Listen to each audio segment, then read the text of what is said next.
ماشومان جینکۍ او هلکان کورنۍ د کریختار منطقه عادت او پاملرنه د تعلیمي ام روغتیایي د ځان نظافت امهري دوی او باکله سپیڅلې رامو د زړه ټلویزیون خبرونه او د راډیو درنو اوریدونکو خدای وکړي چې خوشاله او سوکاله وایسته او د ژوند ټولې چارې به مو د بریالیتوبونو او کامیابیو ډکې تېرېږي او د صحت او عافیت جامې پرتانه ولري د رڼا په لور ګرځئ بس چې همیشه د بېلابېلو روغتیایي موضوعاتو په تړاو جوړېږي موږ له ډاکټر صاحبانو روانشناسانو کارشناسانو سره او د روغتیایي موضوعاتو اړونده کارپوهانو سره د یوې ټاکلې موضوع په تړاو خبرې کوو دا خپرونه هر سې شنبه د 9 څخه تر 9:30 څخه تر 10 پورې او همدارنګه د سې شنبې په شپه له 9:30 تر 8 بجو لیدلې او اورېدلې شي د خپرونې کوربه زه ظاهر الله ظهیري او دا ورهم غواړو په ډېره مهمه او اړینه موضوع خبرې وکړو د بحث موضوع د مور او ماشوم سالمه تغذیه څه ته ویل کېږي کوم کارونه دي چې مور باید ترسره کړي تر څو پر ماشوم یې تغذیه کړي او همدارنګه کومه چاره پکار دی مور لپاره چې خپله تغذیه تر څو پر ماشوم ته بشپړ او کامل شوده ورکړي په دې ټولو موضوعاتو باندې غواړو د کونړ ولایت د ولایتي روغتون د تغذیې د برخې مسؤل ډاکټر شفیق الله بابر سره نن خبرې وکړو چې د همیشه زموږ بېلابېل خپرونو ته راغلي او زموږ قدرمنو اورېدونکو سره ډېر مهم موضوعات او معلومات شریک کړي ډاکټر صاحب لومړی ستړي مه شئ او روژه په خیر تاسو ته هم ستړي مه شوئ او ستاسو طریقه ټول هېوادوال ته خپل سلامونه او احترامات وړاندې کړو ډاکټر صاحب دا بحث ډېر راپیل کړو د مور د سالمې تغذیې څه ته ویل کېږي او دا کوم پړاو دی څومره مهم ده د مور د سالمه تغذیې ډاکټر صاحب مور سالمه تغذیه ډېره مهمه ده که چېرته مور تغذیه نشي نو هغه نشي کولی چې یو سالم او یو روغ ماشوم نړۍ ته راوړي او مور باید په لومړي قدم کې باید مور موږ تغذیه کړو مور هغه څوک ده چې دا هغه ماشومان د نړۍ ته زېږوي او هغه په آینده کې د دې هېواد د ښه قدرونه جوړېږي نو باید اول قدم کې باید مور ښه تغذیه وسي او دې ته آماده اوسي چې زه یو امر واخلم او خپل ماشوم نړۍ ته راوړم نو د مور تغذیه څنګه ده مور باید ښه غذا څخه استفاده وکړي هغه باید خپل واکسینونه په خپل وخت باندې وکړي هغه باید یو ښځینه ډاکټرې ته لاړه شي هغه وکتل شي او په کور کې باید کله چې مور حامله وه او دې ته باید ښه غذا ورکړل شي تر څو دا وکولی شي چې دا یو ښه ماشوم نړۍ ته راوړي نو د مور تغذیه ډېره مهمه ده مور ته توجه ونه شي نو دا نشي کولی چې سالم ماشومان نړۍ ته راوړي او ښه مهم دې تغذیه ډېره مهمه ده باید دې ته ښه توجه وشي بالکل ډاکټر صاحب محترم صاحب تاسو لنډ په وغږېدلی خو بیا هم د حمل په دوران کې د مور لپاره اړین خواړه کوم ویټامینونه دي کوم روغتون نه لیدل ده همدارنګه صحي مرکزونو ته ورتګ دی که په دې تړاو همدارنګه دوی چې د وینې د کمخونۍ سره مخ دي په دې به هم لږ بحث وکړو نو راځو ته چې او همدارنګه زیږون په کلینیک کې د حمل په دوران کې د مور لپاره اړین خواړه څه دي او نور کومې پاملرنې دي واسطه خوړو نه خو نورې مهمې پاملرنې دي ډېرې پاملرنې شته او غذا هم شته اول قدم کې غذا ده هر هغه غذا چې مور کومه ناروغي ونه لري او د هغې لپاره کوم مشکل پیدا کړي مثلا یو مور په شکر اخته ده هغې ته باید هغه غذاګانې ورکړل شي چې د شکر د لوړېدو باعث نه شي مثلا مور نورې ځینې ناروغۍ د هغې نه چې مور کومه ناروغي ونه لري ټولې غذاګانې د مور لپاره څه دي مهم دي اوس ځینې غذاګانې که مونږ یاد کړو چې په بازار کې یا غریب خلک یې نشي اخیستی نو دوی به دې ته په تمه وي چې دا غذا به مونږ واخلو او دا مهمه ده ټول هر څه چې په کور کې دوی لري مثلا کولی شي په میاشت کې په هفته کې ورته یو ځل یا دوه ځله غوښه ورسېږي که هغه نه وي هغه نباتي پروتین دي لکه لوبیا دي دال دي نخود دي دا ټول شیونه د دې ضرورتونه پوره کولی شي په کور کې مثلا غوا لري شیدې لري مستې لري وریجې لري دا ټول شیونه د مور لپاره یو ښه غذا ده چې همدې په څنګ کې کولی شي چې دغه کورنۍ میوه‌جات او دې شیان ته لاسرسی پیدا کړي او کولی شي چې په بازار کې واخیستلی شي دا هم د مور لپاره ټول د پروټینونو منابع د ویټامینونو منابع دي چې مختلف ډول ویټامین ته په دغه وخت کې د مور ضرورت لري باید ورته ورسېږي نو دلته د مور د تغذیې په هکله باید داسې خبرې وکړو چې ټول هغه څه چې دی په کور کې لري او دوی ته وښودل شي چې دغه اووه ډوله اووه ګروپونه غذاګانې دي چې دا ټول د دې په غذا کې شامل وي دلته زموږ په ټولنه کې داسې رواج دی چې موږ یو شیانو استفاده کوو دوامدار په یو نوع غذا استفاده کوو. باید موږ د یو ډول غذا استفاده وکړو، د هر شی باید زموږ په غذا کې شامل په کمه اندازه باندې. مثلا په ورځ کې موږ وټامین سي ته مثلا ضرورت لرو، د نارنج نیمه برخه دا که په ورځ کې موږ وخورو زموږ ټول ضرورتونه چې پوره کولی شي، د وټامین سي ضرورت موږ پوره کولی شي. مثلا موږ نور وټامین ته ضرورت لرو چې هغه په مختلفو میوه‌جاتو کې شته دي. مثلا وټامین ته ضرورت لرو ګازر، د ګازر یو برخه کوم زموږ ضرورت پوره کوي. همدارنګه موږ نور غذاګانو ته چې یو حامله مور د ضرورت لري هغه باید ورته موږ چې پوره او کورنۍ ټول غړي باید دې ته متوجه اوسي چې د مور چې حامله ده او دې ته خاصه ځانګړي یو پلان ولري چې دې ته موږ د کوم غذاګانو استفاده وکړو. نو هر څه چې په کور کې لري هغه ته مدد کوي او د هغې استفاده وکړي، او که به یې وس کېږي د بازار نه ځینې شیان چې هغه لکه ماهي شو، غوښه شوله، نور میوې شولې، هغه ورته څښي کې اماده وي. همدارنګه د دې په څنګ کې مور باید په میاشت کې یو ځل کلینیک ته یوړل شي. په هر ځای کې کلینیکونه جوړ شوي دي او په هغې مصرف هم نه راځي، هغه هر څه فري دي. نو هلته ویوړل شي، د مور ټول معاینات ترسره شي، د مور ادرار وکتل شي چې کومې ستونزې خو نه لري، د مور وینه چک شي چې مور څومره وینه لري. نو که یو مور حامله وي باید هغه د ایچ بي د وینې هیموګلوبین باید د 12 پورته وي تر څو بیا د ولادت په وخت کې نور وختونو کې د وینې ته ضرورت پیدا نه کړي. همدارنګه د وینې د نور معاینات وشي، ټول معاینات باید د مور ترسره شي او د هغې ANC او PNC یعنې مخکې د وخت نه د ولادت نه څېړنې باید وشي چې مور کوم مشکل پیدا کوي او د هغې په هکله باید د ډاکټر سپارښتنې ومني او هغه غوږ کېږدي او هغه په ځان باندې څه شي عملي کړي. وروسته د ولادت نه هم د ځینو سپارښتنو ته ضرورت لري چې د هغې د PNC ویزټونه وایي چې هغه باید وروسته مور او ماشوم دواړه کلینیک ته په میاشت کې یو یا 2 ځله ځي او هلته خپل مشکلات ډاکټر ته وایي او هغه ورته حلوي. همدارنګه د مور واکسینونو ته خاصه توجه وشي چې دلته یو رقم واکسینونه د مور ته کېږي چې هغه د تیتانوس ضد واکسین دی چې دا که مور ته ونه شي مور کېدای شي چې په آینده کې څه شي په دغه باندې اخته شي، د تیتانوس باندې اخته شي. نو دا ډېر مهم دی، مور ته باید وشي.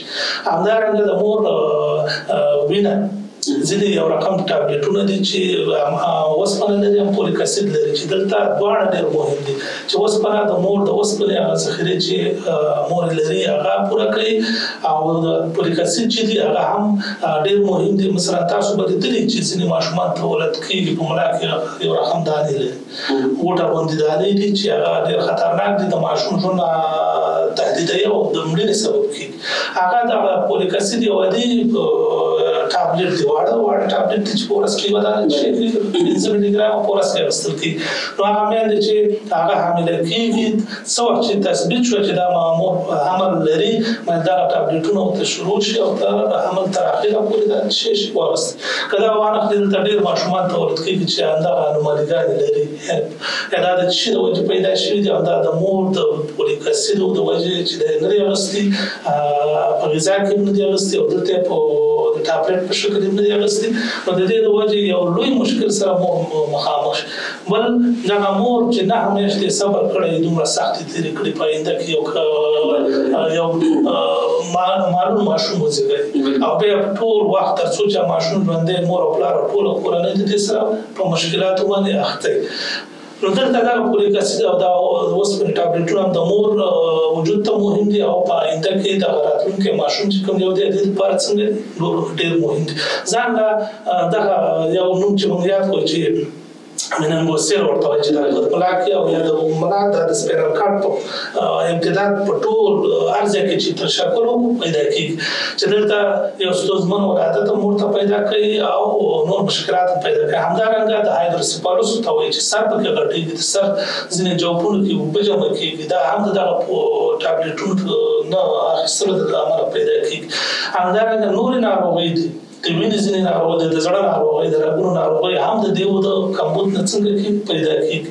نو دغه ډېر مهم دي، دغه چې په کمپینونو کې په مکتبونو کې هغه پیغلې چې یا هغه جنکۍ چې پیغلتوب ته رسېدلي دي هغه ټولو ته شروع کېږي او دا ورته ډېر مهم دي. ځینې ځایونو کې خلک دغه تبلیغات کوي چې دا ټابلیټونه چاته ورکړي دا ژر ځوانېږي او څنګه کېږي دا غلط تبلیغات دي.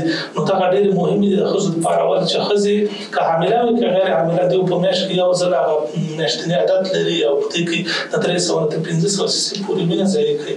نو دلته دغه د وینې د اوسپنې ذخیرې او د فولیک اسید ذخیرې په دې کې څه کېږي هغه د منځه ځي یا ډېرې کمېږي. نو دوی باید د بیرون نه باید دغه ټابلیټونه واخلي او دغه ذخیرې باید بېرته څنګه کې پوره کړي تر څو د کمپنۍ د دغه دواړو ډولونو چې کوم کمپنۍ منځته راشي د هغه د کمبود څخه د څنګه شي ښه شي. او همدارنګه په غذاګانو کې هم دغه اوسپنه او دا شیان شته او هغه شان غذاګانې بیا خلک غریب دي غربت دی نشي کولی چې دغه د غذا کې واخلي. دوی هغه شیان پېژني نه چې په کومو غذاګانو کې څه رقم ویټامینونه دي اوسپنه څه شی لري بل څه شی لري هغه نه پېژني. نو پوره ډول یې اخیستلی نه شي چې نه شي. نو دوی باید کلینیک ته مراجعه کوي هلته باید خپل ټول معاینات وکړي خپل د ماشوم تلویزیوني معاینات ته ضرورت هغه وکړي چې معلوم شي د دې ماشوم څنګه دی د دې د ماشوم وده په څه ډول سره مخته روانه ده. آیا دا خو سوی تغذیه نه دی آیا ماشوم خو ډېر وزن نه دی اخیستی. په دغه دواړو ډولونو کې که چېرته ماشوم ښه وزن نه اخلي ښه وده نه کوي هم مور ته ځینې سپارښتنې کېږي چې مور باید څه وکړي.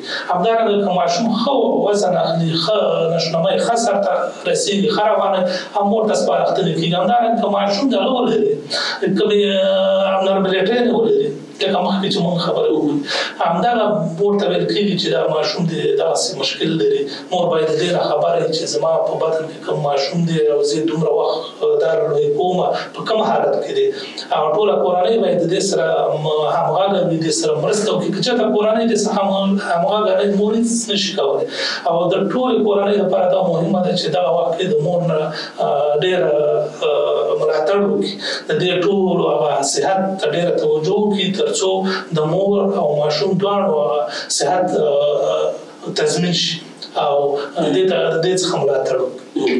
ډاکټر صاحب ډېر زیاته مننه خوشحاله اوسئ درنو لیدونکو او قدرمنو تاسو کولی شئ په خپرونه کې له موږ سره اړیکه ونیسئ او له قدرمن ډاکټر صاحب څخه بېلابېلې پوښتنې د رواني موضوع په تړاو کولی 0 اووه 0 باندې کولی شئ اړیکه ونیسئ او له ډاکټر صاحب سره پوښتنې خپلې شریکې کړئ. د خپرونې په دې برخه کې تخنیکي همکاران د اړیکې اشاره کوي چې یو اړیکه راخلو. سلام جوړ په خیر ستړي مه شئ خپرونې ته په خیر راغلئ. السلام علیکم. مننه خوشحاله اوسئ هرکلی ښه راغلاست درته وایو په خیر راغلئ زموږ خپرونې ته. مهرباني څوک له کوم ځای مو اړیکه نیولې ده او د خپرونې د بحث موضوع ده د مور او ماشوم سالمه تغذیه. کومه پوښتنه لرئ ډاکټر صاحب ته ځوابوي.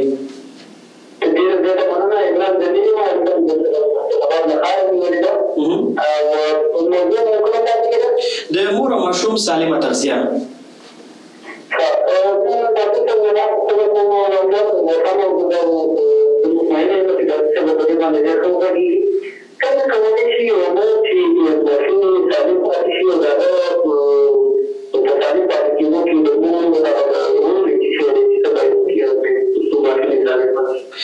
ډېره زیاته مننه خپرونه وګورئ ډاکټر صاحب درته جواب درکوي. ډېره زیاته مننه خپرونه تر پایه وګورئ. خوشحاله اوسئ. ډېره مننه. بالکل درنو اورېدونکي هم کولی شي په خپرونه کې له موږ سره اړیکه ونیسي او له ډاکټر صاحب څخه چې دوی که هره پوښتنه غواړي وکړي کولی شي وکړي. یو اړیکه نیولې وه تاسو بیا هم شمېره وایم 0 اووه 0 شمېره باندې کولی شي له موږ سره همدا شیبه خپرونه کې اړیکه ونیسي او د ډاکټر صاحب چې تاسو د دې موضوع په تړاو هره پوښتنه لرئ کولی شي له ډاکټر صاحب څخه یې مطرح کړئ. نو درنو لیدونکو بیا هم راځو ډاکټر صاحب ته. ډاکټر صاحب یو ورور اړیکه نیولې وه د عمران په نوم اسداباد ښار نه وه چې سالم پاتې شي مور او ماشوم. تاسو دې تړاو څه وایي څه ځواب لرئ ورته؟ دا ورور چې ډېره ښه پوښتنه کړې وه چې مور او ماشوم څنګه سالم پاتې شي. مخکې موږ خبرې وکړې چې یو مور باید ټول خپل د حمل په دوران کې باید شفاخانه یا کلینیک ته چې ورته نږدې دی هغې ته مراجعه وکړي. که هغه هلته نه کوي یو ښه یو تکړه ډاکټري ته مراجعه وکړي خپل ټول معاینات ترسره کړي او د ډاکټرۍ ټول هغه څه چې د هغې لخوا هغې ته ویل کېږي هغه په نظر کې ونیسي او عملي کړي. دلته باید خپل صحت خیال وساتي ښه غذا واخلي او خپل معاینات ترسره کړي او همدارنګه کوم واکسینونه چې دي هغه باید وکړي، ښه غذا واخلي او هغه دواګانې چې د ډاکټر د خوا ورته ورکول کېږي او د دې د ماشوم د حمل دپاره کوم مشکل ونه لري هغه واخلي. په خپل سر ځینې دواګانې استعمال نه کړي، ځینې غذاګانې چې مشکلات ولري د دې صحت ته تاوان ولري هغه باید استعمال نه کړي. همدارنګه دواګانې دلته ډېر مهمې دي. ډېر خلک دي چې خلکو ته په بازار کې دوايانې ورکوي مګر هغه صحیح ډاکټران نه دي، همدغسې په خپل سر ځینې ځان نه ډاکټران کار کوي، نو هغه ته لاړ نه شي او ښه داسې ډاکټر چې هغه سرحد ولري هغې ته لاړ شي او خپل کله چې ډاکټر ته ځي ورته ووایي چې زه حمل لرم. نو په دغه وخت کې د ځینو دوايانو خوړل یا د دې داسې دوا څخه استفاده وکړي چې د دې ماشوم ته زیان ونه رسوي او همدارنګه دې نور صحت ته هم زیان ونه رسوي.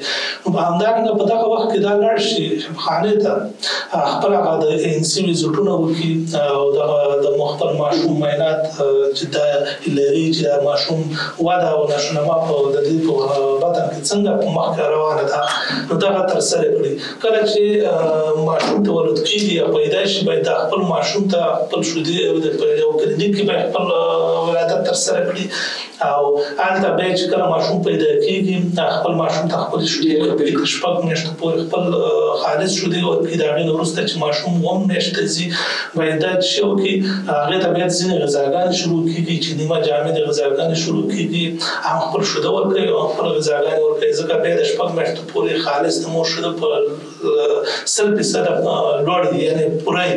هغې نه وروسته بیا د مور شوده راکمېږي چې کمېږي باید د هغې په مقابل کې هغه تشې چې شوده راکم شوي دي موږ یې د غذا په واسطه څنګه پوره کړو. هلته باید ځي د یو ډاکټر سره مشوره کوي چې زه په دغه وخت کې اوس خپل ماشوم ته کومې غذاګانې ورکړم. د هغې د مشورې مطابق باید هغې ته غذا شروع شي او ورو ورو چې ماشوم لویږي نو دلته په غذاګانو کې تغیر راځي، هغه نیمه جامدې ته وړي او شوده ورو ورو تر شکل راکمېږي او خپل ماشوم ته تر اخره پورې یعنې 2 کاله یا 2.5 کاله پورې خپل شوده او ورسره غذاګانې شکل ورکړي.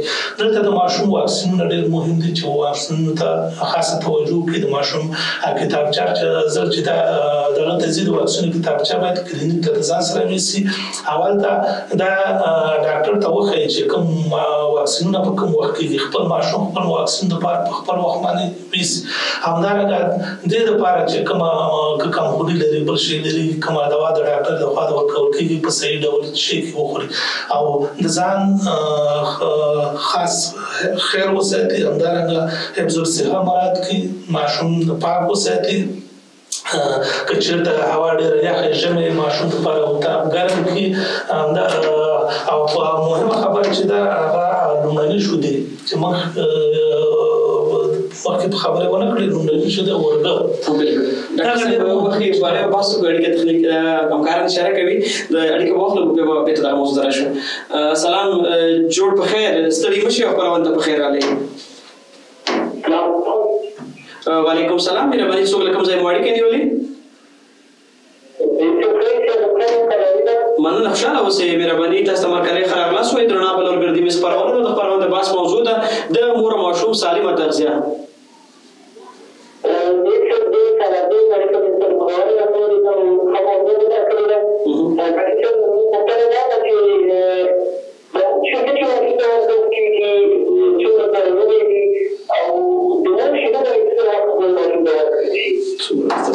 خپرونه واورئ وګورئ ډاکټر صاحب به درته د پوښتنو ځواب درکړي. ډېر زیاته مننه سردار صاحب.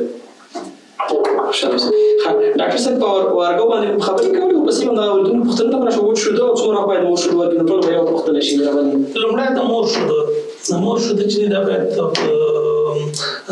رسول الله صلی الله علیه وسلم ویلي دي چې دا باید د 2 کاله یا 2.5 کاله پورې تاسو خپل ماشوم ته چې ورکړئ شوده ورکړئ. دلته دا ډېرې ګټې لري. یو دغه ماشوم ښه تغذیه کېږي، هم غذا خوري او هم دغه شوده او ماشوم صحت به څنګه ښه او بل د دویم حمل نه باید مخنیوي کوي چې دا خبره ډېره مهمه ده. هغه میندې چې د 2.5 کاله یا 2 کاله پورې خپل شو د ماشوم ته ورکړي د دویمي حمل نه غیر د ځینې استثنایي حالاتو نه مخ نیول کېږي چې دلته تیاره منصوبه بندي هم شو او ماشوم تغذیه هم د دې سره څه کېږي ښه کېږي. نو دا پکې ډېره مهمه ده. اکثره چې موږ ګورو میندې 5مه 2مه 3مه میاشتې او شیدې قطع کړي چې دغه ماشومان بیا د سوی تغذیې سره زیات په اخته کېږي. نو مور باید خپل ماشوم ته د 2 یا 2.5 کاله پورې شیدې ورکړي. دا به د دې سبب هم شي چې د دویم حمل نه مخنیوی هم وشي او دا ماشوم یو سالم او ښه وروزل شي. بله خبره یې کړې ده وشوه کړې ده چې وچ شودې دي وچ شوده چې ډېر ضرورت نه مخکې په موږ خبرې کړې چې په استثنایي حالاتو کې چې مور کې بیخي نورې ځینې میندې شته چې ځینې رواني ناروغۍ او نورو مشکلاتو باندې اخته هېڅ شودې نه نو هغه بیا هم ډاکټر سره لیدنه وکړي چې سبب معلوم شي ولې دې کې شوده نشته. که سره د ډاکټر د لیدنو او مشورو نفس هم مور کې بیا شوده پیدا نه شو نو بیا مجبوریت دی چې وچ شوده ماشوم ته څه شي ورکړل شي. د وچ شودو ګټې نشته کمې دي خو په تاوانونه چې زیات دي. اوله خبره چې زموږ افغانان ډېر غریبانان دي اقتصادي مشکل دی. یو قطۍ شوده چې دی هغه یو ماشوم چې ښه صحتمند دی په هفته کې 2 یا 3 قطۍ شوده مصرفوي. یوه قطۍ شوده 300-350 افغانۍ قیمت لري نو دوی نشي کولی چې په دا ورته واخلي. بل هغه د دې جوړول اکثره منتن کېږي په چوشکونه ورکوي یا چوشکونه غیر د منتنېدو د تاناتو نور ضررونه لري چې پلاستیک باندې د اسپایریشن سبب کېږي څه د شیدو د تېرېدو سبب کېږي. همدارنګه د نور د اسهالات او استفراقات او د دې نمونېګانو د غوږونو د مشکلاتو میډیا او توازن ماشومان وي غوږ نه وکړي دا ولې کوي.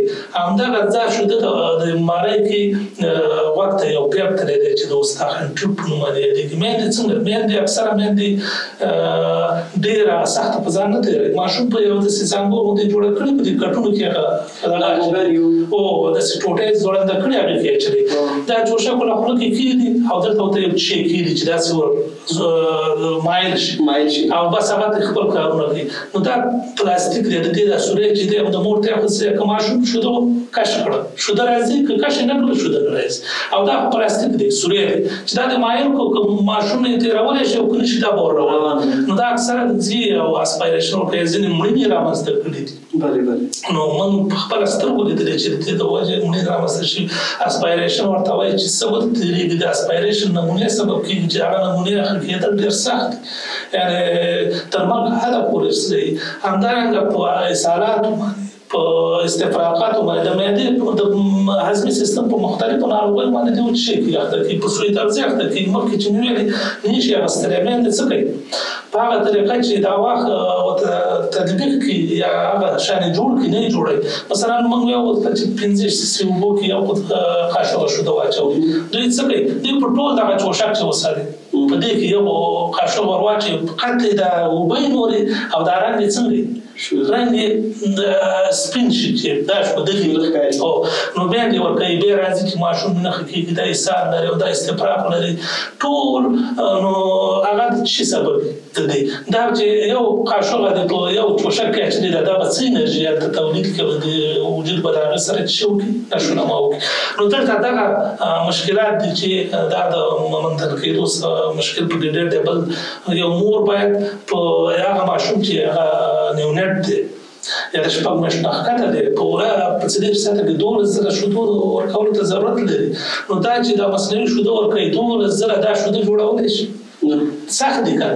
د شپې باید مور 4,000 راپاڅېږي 4,000 نه باید کم شیدو ورنه کړي. نو 4,000 چې مور راپاڅېږي د دې اوبو جوړول او دا شیدو اچول او دا څومره یو مشکل دی. نو نه یې جوړوي په هغه داسې ساتلي که بیا چېرته د اوړي موسم وي د هغه وخت چې په تېرېږي دا شیده خرابېږي چې ورکوي هغه دواره بس د استفراق او اسهال سبب کېږي. نو دلته دا ستونزې پکې ډېرې دي په وچو شیدو کې چې ډېر مجبوریت نه و د ډاکټر د سپارښتنو هر څه په مور کې شیده پیدا نه شو نو بیا هغه یو مشکل دی چې بیا به بله حل لاره نه چې ماشوم د 6 میاشتو نه ښکته نو بیا به موږ د دې نه استفاده ورته کوو خو هغه به د ډاکټر د مشورو مطابق څنګه یې جوړ کړي، څومره اوبه واچوي، څومره شیدې واچوي. هماغه شان چې ورته لازم دي مور باید یو کس بیا دا نشي کولی، دوه یا درې کسه باید دا ماشوم باید په دې باندې تغذیه کړي چې ورشکونو خو استفاده ونه کړي. ښه شی به چې قاشوغه چې د قاشوغ نه استفاده وکړي. خو میندې چېرته داسې کولی شي د کور کارونه او نور کارونه او د دې مصروفیتونه زیات دي، باید چوشک ته مخه کوي او چوشک باید هغه خبرې چې وکړي دغه ستونزې د ځان سره شي لري. نو دغه ورور پوښتنه ډېره مننه ډاکټر صاحب. قدرمن خوشحاله اوسئ کورمدن درنو لیدونکو او قدرمنو اورېدونکو، تاسې همدا شیبه د زړه ټلویزیون څخه د رڼا په لور ګرځئ میز ګورئ او په راډیو واورئ. له خپلو ټولو درنو اورېدونکو هم ډېره مننه کوم چې پرونه کې له موږ سره اړیکې ونیولې. ډاکټر صاحب تراجو بیا هم پوښتنه کوو. ډاکټر صاحب محترم، د کولسټرول څه شی دی او همدارنګه ماشوم د تغذیه کې څه رول لري؟ کولسټرول یو ورګه چې موږ ته ورګوي او انګلیسي کې اصطلاح چې هغه کولسټرول دی چې دغه لومړني شوده دي چې دغه شوده ډېر مهم دي. دغه ځینې ټولنو کې د استقایي وي دا کاڼ دی چې کاڼ مو ته ځینې ځایونو کې وایي. نو دغه ډېر مهم شوده دي داسې دي لکه موږ چې ایمیونوګلوبولین یا انټيباډیګان یا واکسینونه راواخلو د ماشوم د چیکو د مختلفو مرضونو لپاره دا شوده دومره اهمیت لري. دا شوده چې دي دا باید ضایع نشي او څنګه چې ماشوم پیدا شو دا باید مور دواره ماشوم خپل ته واچي او چې دا شودونه څنګه وکړي استفاده وکړي. دا شوده ګټي دا د چې د زیاتو ناروغیو نه تشفق مشته پورې دا ماشوم څنګه کې ژغورل کېږي. هغه ماشومان چې دا ورغو څخه استفاده وکړي. بل دا ځي دا هضمي سیستم چې نه همیشته د مور په باطن کې دا ماشوم وو دا همداسې د کولاپس حالت کې دا شوده د دې سبب کېږي چې هغه به د حرکت راوړي او هغه وظیفې باید څنګه شي پاتې شي. کولمې خپل وظیفه شروع کړي، یعنې حرکات شروع کړي، معده پاکېږي او د هضمي سیستم ټول څنګه کېږي د دې په واسطه صفا کېږي.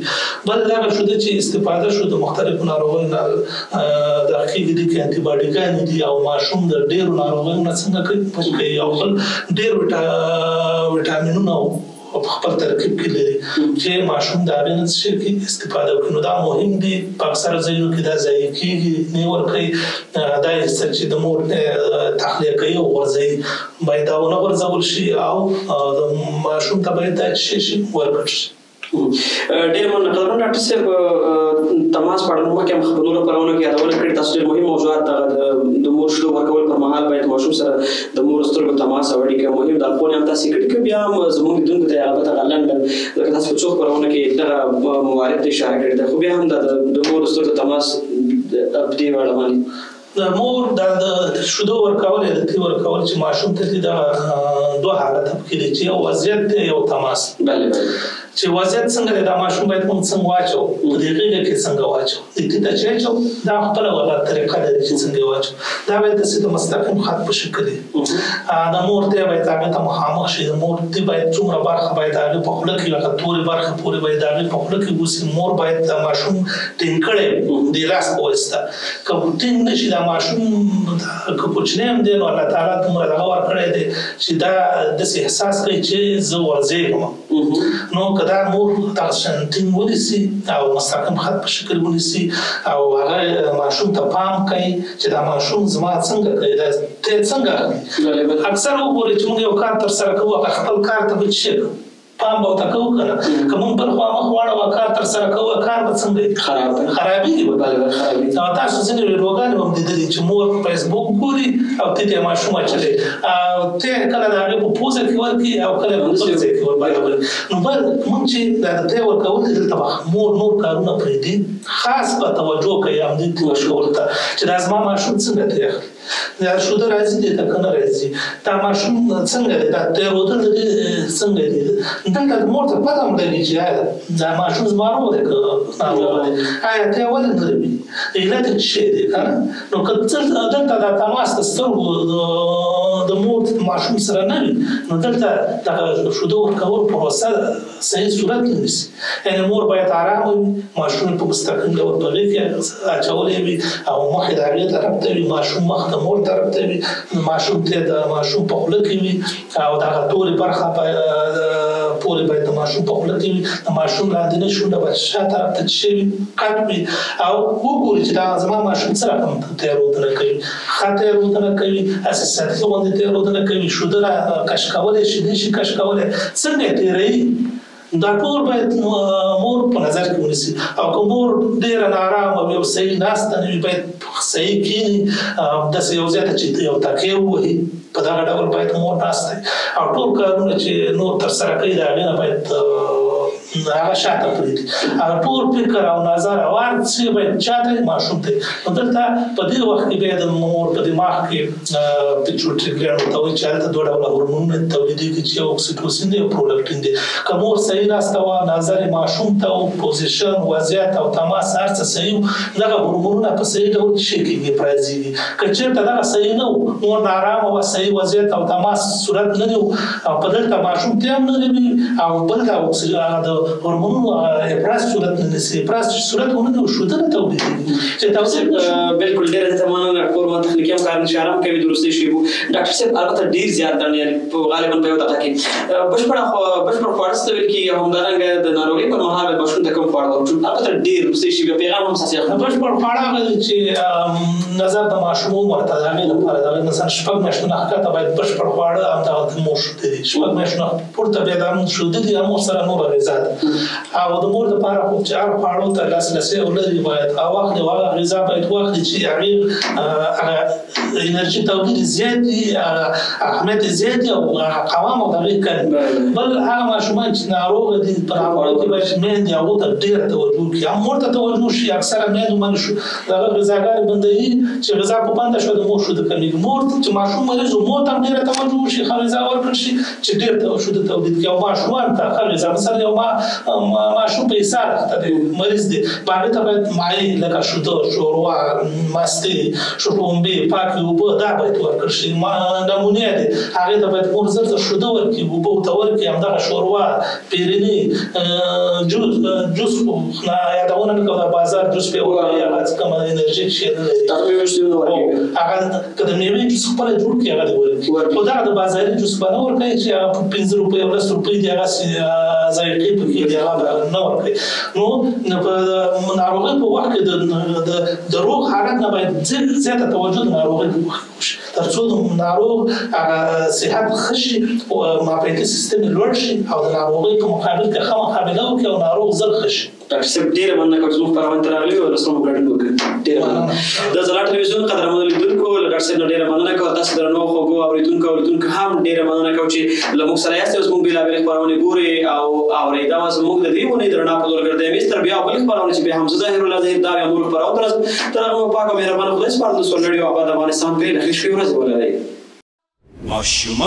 ماشومان جینکۍ او هلکان کورنۍ د کرېښتان منطقه عادت او پام پاملرنه د تعلیمي هم روغتیایي د ځان نظافت هم اړین دی، تغذیې هم چنان تغذیې هم چنان